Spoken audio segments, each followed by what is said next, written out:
Assalamualaikum warahmatullahi wabarakatuh. Selamat pagi dan salam sejahtera untuk kita semua. Pada kesempatan kali ini saya akan melanjutkan materi pembahasan kita tentang persepsi. Apa yang dimaksud dengan persepsi? Jadi persepsi itu berasal dari bahasa Latin, dari kata perceptio atau percipio, yang artinya merupakan sebuah tindakan menyusun, mengendalikan dan menafsirkan informasi sensoris. Informasi sensoris itu informasi yang dapat ditangkap oleh alat indera kita guna memberikan gambaran dan pemahaman tentang lingkungan. Ya, persepsi meliputi semua sinyal dan sistem saraf yang merupakan hasil dari stimulasi fisik atau kimia dari organ pengindra. Seperti tadi yang saya sampaikan bahwa persepsi itu merupakan berbagai macam sinyal atau berbagai macam informasi yang bisa ditangkap oleh indera kita, baik indera penglihatan, indera pendengaran, indera penciuman, indera perasa, ataupun indera peraba ya. Nah, seperti misalnya penglihatan yang merupakan cahaya yang mengenai retina pada mata, penciuman yang memakai media molekul bau atau aroma, dan pendengaran yang melibatkan gelombang suara. Jadi berbagai macam sinyal atau berbagai macam informasi yang bisa ditangkap oleh indera kita ya. Kemudian persepsi bukanlah penerimaan isyarat secara pasif, tetapi dibentuk oleh pembelajaran, ingatan, harapan, dan perhatian. Jadi bukan semata-mata persepsi itu diterima oleh indera kita secara pasif saja, tetapi dibentuk, dimaknai oleh otak kita, dijadikan suatu pembelajaran dan dijadikan suatu ingatan, harapan dan perhatian gitu ya. Sehingga ketika suatu saat kita melihat objek yang sama atau mendengar suara yang sama, kita bisa memiliki ingatan atau bisa memaknai apa yang sudah ditangkap oleh indera kita, seperti itu. Kemudian persepsi bergantung pada fungsi kompleks sistem saraf, tetapi tampak tidak ada karena terjadi di luar kesadaran ya. Jadi memang persepsi itu kan terjadi di luar kesadaran kita karena informasi itu ditangkap oleh indera kita, kemudian otak kita yang mengartikannya atau menafsirkannya, dan biasanya kita secara tidak sadar melakukannya ya. Kemudian perbedaan antara persepsi dan sensasi. Jadi persepsi itu sering dikacaukan dengan sensasi. Perbedaannya, kalau sensasi itu hanya berupa kesan sesaat atau stimulus baru yang diterima otak dan belum diorganisasikan dengan stimulus lainnya dan ingatan-ingatan yang berhubungan dengan stimulus tersebut. Jadi kalau sensasi itu hanya sesaat saja gitu. Jadi contohnya ya, ketika kita tangan kita meraba suatu benda yang kasar seperti meja yang kasar, ya berarti kita hanya menangkap meja ini kasar, hanya seperti itu saja tanpa adanya penafsiran lebih jauh. Jadi hanya sesaat saja, stimulus sesaat yang diterima oleh alat indera kita. Sedangkan persepsi itu tidak hanya sesaat, tetapi bahwa suatu objek atau suatu suara atau informasi tertentu itu sudah memiliki informasi tertentu di dalam otak kita, sudah memiliki memori ya yang sebelumnya itu sudah dipelajari. Contohnya ketika kita melihat suatu meja yang kasar ya, itu bisa memicu otak kita untuk mengingat sesuatu yang pernah kita alami, seperti itu ya. Iya, dulu saya pernah menulis di meja yang kondisinya sama kasarnya, dan itu bisa menimbulkan efek bagi kita. Misalkan akhirnya bisa menimbulkan perasaan-perasaan tertentu, atau bisa menimbulkan seperti tulisannya bisa menjadi jelek karena mengingat suatu hal tertentu ya. Atau contoh lain, misalkan kalau persepsi itu ketika kita melihat suatu awan dengan kondisi yang langit, katakanlah dengan kondisi langit yang biru, yang cerah, maka kita mempersepsikan bahwa tidak akan turun hujan. Sedangkan ketika kita melihat suatu langit yang kelabu atau yang berwarna gelap ya, kita bisa memiliki persepsi kalau langitnya gelap mungkin akan turun hujan. Kenapa hal itu bisa terjadi? Kenapa kita bisa memiliki persepsi seperti itu? Karena sebelumnya kita memiliki ingatan atau pengalaman, oh kalau langitnya mendung biasanya setelah itu akan turun hujan, seperti itu. Jadi kalau persepsi itu dikaitkan dengan pengalaman yang pernah kita rasakan dengan ingatan kita, sedangkan sensasi itu hanya sesaat saja, seperti itu ya. Oke, berikutnya ini ada beberapa jenis persepsi. Jadi ada persepsi visual yang kita lihat ya, jadi sesuatu yang berdasarkan yang kita lihat, kemudian persepsi auditori berdasarkan yang kita dengar, kemudian perabaan berdasarkan yang kita raba ya melalui kulit kita, kemudian penciuman ya, kemudian pengecapan berdasarkan indera pengecap kita, lidah kita, atau persepsi selektif. Nah, kalau selektif ini adalah sesuatu yang kita persepsikan berdasarkan keinginan kita, sesuai dengan keinginan kita yang sudah diseleksi, berdasarkan keinginan kita, berdasarkan minat kita terhadap sesuatu, berdasarkan harapan kita terhadap sesuatu. Jadi ketika kita melihat berbagai macam fenomena ya, suatu kejadian, kita lihat, kita dengar, kita rasakan ya, itu yang kita tangkap di otak kita hanya sebagian aja gitu ya, karena disesuaikan dengan keinginan kita, dengan harapan kita, dengan minat kita terhadap sesuatu. Tidak semuanya itu diolah oleh otak kita, seperti itu. Ya, berikutnya pengertian persepsi dalam komunikasi. Jadi dalam perspektif ilmu komunikasi, persepsi ini bisa dikatakan sebagai inti dari komunikasi. Sedangkan penafsiran atau interpretasi adalah inti dari persepsi yang identik dengan penyandian balik atau decoding dalam proses komunikasi. Jadi kalau kita berkomunikasi itu kan seperti yang sudah dipelajari sebelumnya, ada proses pemberian suatu informasi dari komunikator ya, kemudian informasi itu kemudian di coding ya, atau diolah oleh otak kita ya, atau istilahnya itu persepsi, dipersepsikan oleh otak, kemudian disalurkan lewat suatu media, kemudian di-decoding ya, ditafsirkan oleh si komunikan atau si penerima pesan. Jadi persepsi itu tuh adanya di awal ya, ketika si komunikator itu menyampaikan pesan, sedangkan interpretasi itu adanya di bagian akhir dari si komunikan. Jadi bagaimana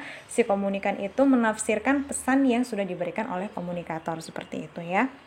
Nah, menurut John R. Weinberg ya dan William W. Wilmot, persepsi itu didefinisikan sebagai cara organisme memberikan suatu makna, atau definisi menurut Rudolf ya, persepsi itu merupakan proses menafsirkan informasi indrawi atau yang bisa ditangkap melalui indera kita, alat indera kita. Ya. Berikutnya proses persepsi ini terjadi karena ada beberapa proses atau tahapan. Yang pertama, terjadinya stimulasi alat indera. Jadi indera kita itu menangkap berbagai macam seperti suara, atau bisa menangkap suatu gambar, atau menangkap merasakan suatu rasa dari makanan, meraba dan lain sebagainya. Jadi stimulasi itu ditangkap oleh alat indera kita. Kemudian berikutnya stimulus alat indera diatur. Jadi alat indera kita tuh setelah menangkap itu mengatur nih, kalau misalkan benda yang kita rasakan itu agak kasar, meskipun ada yang halus, maka ya kita merasanya itu semuanya kasar. Atau apabila kita merasakan suatu rasa yang rasanya itu asin, ada manisnya ya, ada asamnya ya, maka kita membuat suatu oh ini asam manis misalkan, seperti itu. Atau kita melihat suatu gambar yang bentuknya lingkaran 3/4 lingkaran, tapi karena sekilas kita melihatnya seperti lingkaran, berarti kita kayak menafsirkannya oh ya itu lingkaran gitu ya, seperti itu. Kemudian setelah itu stimulus alat indera dievaluasi dan ditafsirkan. Jadi setelah stimulus tersebut diatur oleh alat indera kita yang mengaturnya tadi bentuknya misalkan 3/4 terus kemudian jadi lingkaran. Nah, kemudian itu tuh dievaluasi apakah sesuai dengan yang sebenarnya gitu ya, yang ditafsirkan itu sesuai dengan yang sebenarnya atau tidak, seperti itu. Jadi diartikan dan dilihat atau dicek, diverifikasi, dievaluasi apakah yang ditafsirkan itu sudah sesuai atau belum, seperti itu ya. Kemudian ini ada definisi persepsi dari beberapa ahli. Menurut Mulyana, persepsi itu disebut sebagai inti komunikasi, seperti tadi yang sudah dijelaskan. Karena jika persepsi kita tidak akurat, kita tidak mungkin berkomunikasi dengan efektif. Baik si komunikator tidak bisa memiliki persepsi yang sama dengan si komunikan ya, itu maka tidak bisa terjadi suatu komunikasi yang efektif. Jadi harus memiliki persepsi yang sama terlebih dahulu agar lebih efektif. Persepsilah yang menentukan kita memilih suatu pesan dengan mengabaikan pesan yang lain. Semakin tinggi derajat kesamaan persepsi antar individu, semakin sering dan semakin mudah mereka berkomunikasi. Jadi apabila dua individu yang sedang berkomunikasi itu memiliki kesamaan persepsi, semakin tinggi kesamaan persepsinya, maka komunikasi itu bisa menjadi semakin mudah dan semakin efektif gitu ya. Kemudian menurut Sobur, persepsi adalah sumber pengetahuan kita tentang dunia atau bagaimana cara pandang kita terhadap dunia. Kita ingin mengenali dunia dan lingkungan yang mengenalinya. Pengetahuan adalah kekuasaan. Tanpa pengetahuan, kita tidak dapat bertindak secara efektif. Persepsi adalah sumber utama dari pengetahuan itu. Jadi kalau menurut Sobur ini, persepsi itu merupakan bagaimana pengetahuan kita terhadap suatu fenomena atau terhadap suatu hal-hal yang ada di dunia. Gini, bagaimana cara pandang kita seperti itu ya. Ini menurut Sobur.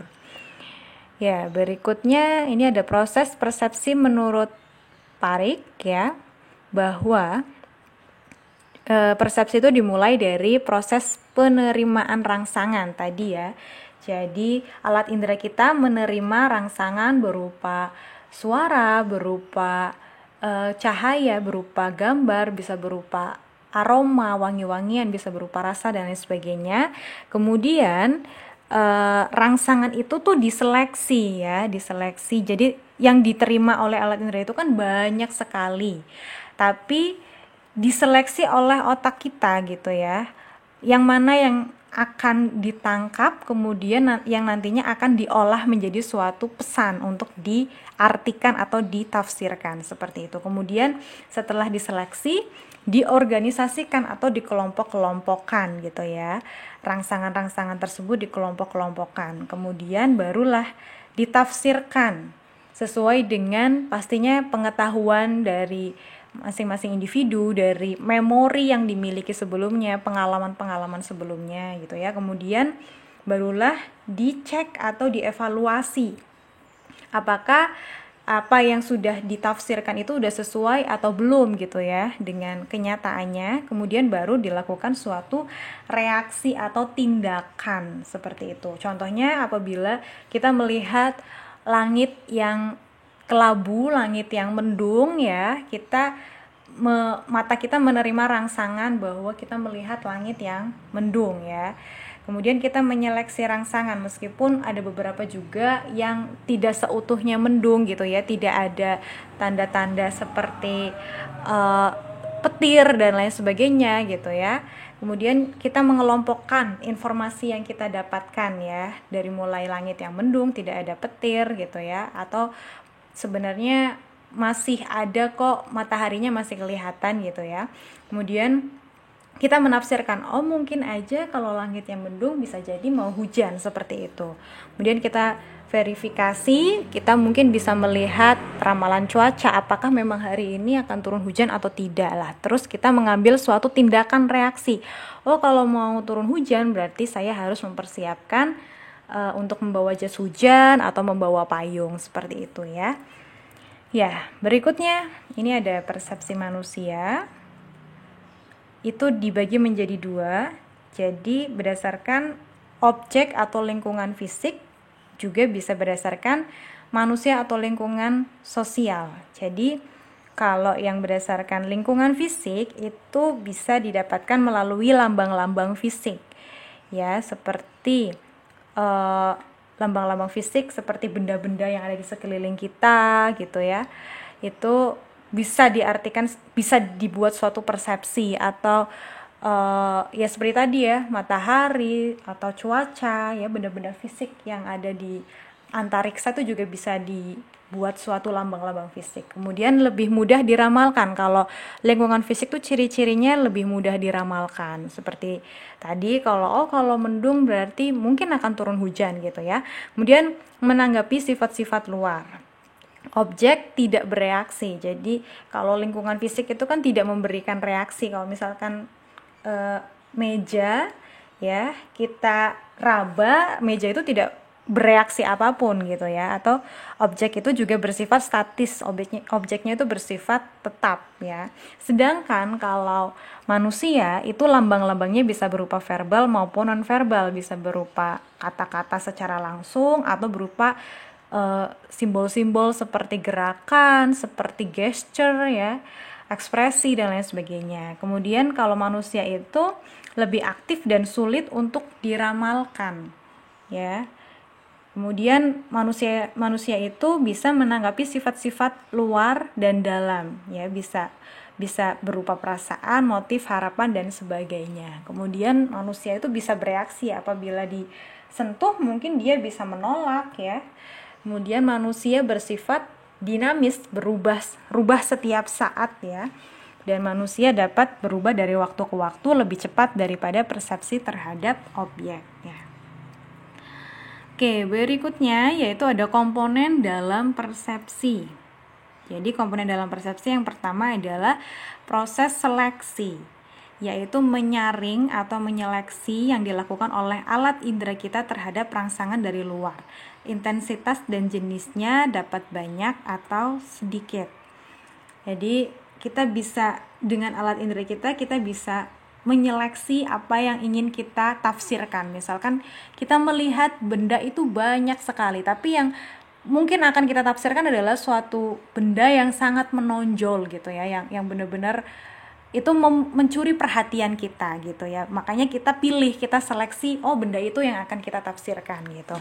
Kemudian interpretasi, yaitu proses mengorganisasikan informasi sehingga mempunyai arti bagi seseorang ya.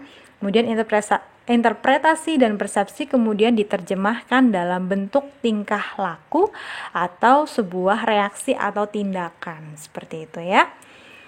Ya, berikutnya ini yang terakhir ada faktor-faktor yang mempengaruhi persepsi, yaitu ada faktor internal dan eksternal. Faktor internal itu berasal dari dalam manusia, yaitu ada fisiologis ya. Kemudian ada perhatian yang dimiliki oleh manusia. Kemudian minatnya setiap orang itu kan berbeda-beda sehingga bisa mempengaruhi persepsinya juga gitu ya. Kemudian kebutuhan yang searah, pengalaman dan ingatan yang dimiliki oleh seseorang, dan suasana hati. Ini ada beberapa faktor yang bisa mempengaruhi persepsi seseorang dalam melihat atau menangkap sesuatu yang ditangkap oleh alat indera kita, seperti itu ya. Kemudian kalau faktor eksternalnya yang bisa mempengaruhi yaitu dari ukuran dan penempatan dari objek atau stimulus. Seperti tadi kalau misalkan objeknya besar itu bisa mempengaruhi kita untuk menyeleksi objek tersebut ya.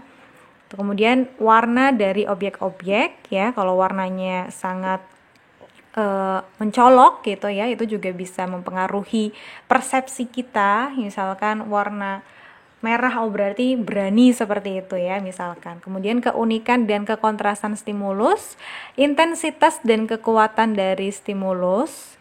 Jadi apakah suaranya terlalu kenceng atau sangat-sangat mencuri perhatian kita, itu bisa mempengaruhi persepsi kita juga. Kemudian motion atau gerakan ya, gerakan dari apa yang kita tangkap oleh mata itu bisa mempengaruhi persepsi kita juga. Oke? Ya, itu adalah tadi tentang persepsi dalam komunikasi, yang mana persepsi itu merupakan sebuah inti dari komunikasi ya. Ya, terima kasih atas perhatian Anda. Kurang dan lebihnya mohon maaf. Wassalamualaikum warahmatullahi wabarakatuh.